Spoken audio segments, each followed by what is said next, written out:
my name is Hannah Mills, and I'm going to be doing my Founding Father project on the life of Robert Morris. Robert Morris was born January 20th, 1734 in Liverpool, England.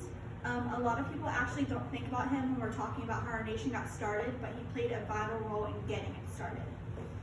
He is actually referred to as our nation's first big capitalist before that term was formed to describe it. He made his fortune in 1776 as a global capitalist. He moved from Liverpool to Oxford, Maryland in 1747 when he was a teenager.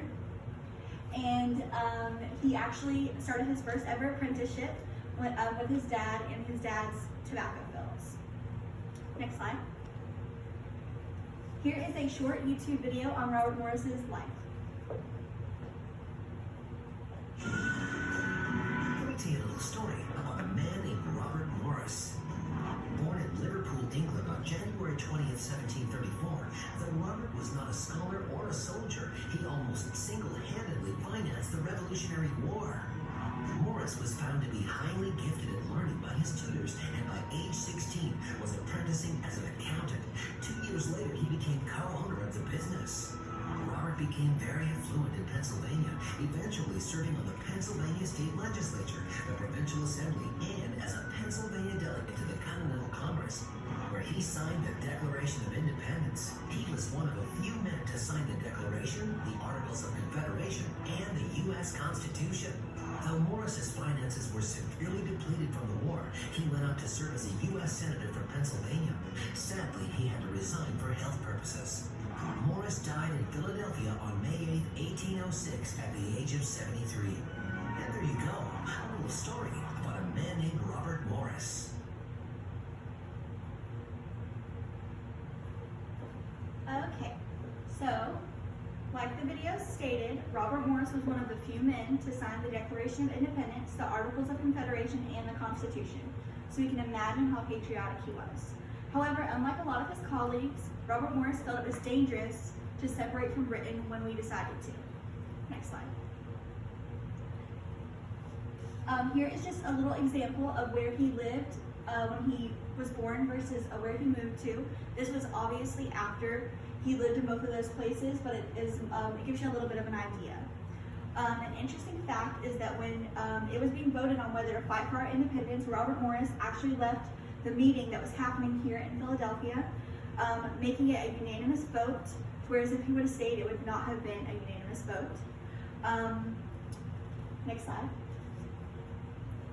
Even though he didn't agree, Morris is now known as the financer of the revolution.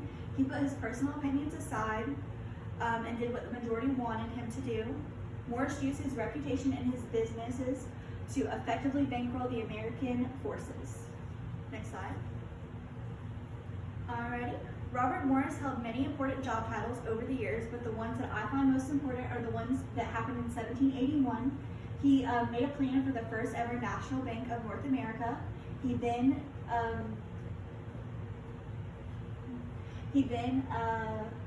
gave it to the Congress to decide on. This played a huge role in helping fund the Revolutionary War. The second big thing is he became the financial agent of the United States of America, also in 1781, for the National Bank that he then had created. Next slide. Okay. Morris brought our economy stability and almost immediately loaned the U.S. government $1.2 million to fund the Revolutionary War and to feed and clothe our soldiers. Next slide. All right. Most of the founding fathers were Federalists, and Robert Morris was no different. A Federalist really just wants a strong central government, and an anti-Federalist just wanted more free will. They didn't want a government to tell them what to do all the time. Morris was very much for a strong government, as we can tell from him signing all three of those documents that I mentioned earlier. Next slide. All right, so at this point in Robert Morris's life, he is now the Senator of Pennsylvania, and he does that for 6 years. He is then appointed Secretary of Treasury by George Washington in 1789, which he did very soon after declines because he actually had a lot of medical reasons that he hadn't mentioned before, and he tells George Washington to bring in Alexander Hamilton. So he then retires from public service and spends the last 17 years or so of his life in complete poverty. where he then dies in 1806. Next slide. Alright. I just wanted to include this quote because I felt like it sums up Robert Morris as a person, how he spent close to 20 years working for his country and being a major reason why we are independent from Britain. The quote is, "It is the duty of every individual to act his part in whatever situation his country may call him to in hours of difficulty, danger, and distress."